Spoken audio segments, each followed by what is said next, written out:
This is the National Society of Professional Engineers in US. So they also have defined what professional values are.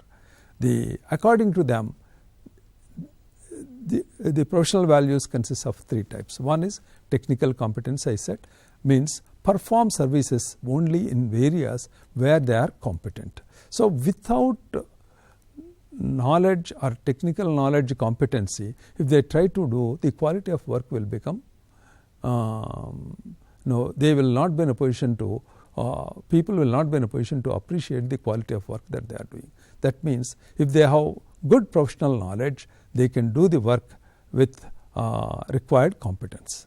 That is one important thing. Second thing is ethical. Say what they are saying under ethical, avoid deceptive acts. See, a person who joins a job should not involve in this, and they should conduct themselves honorably, responsibly, ethically, and enhance the honor of the profession, reputation and usefulness.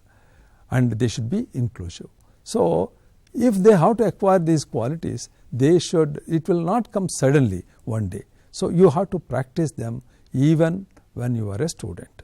As a social human being, all of us have social responsibility. In that also we should not lag behind. So I will concentrate on these things one after another, right?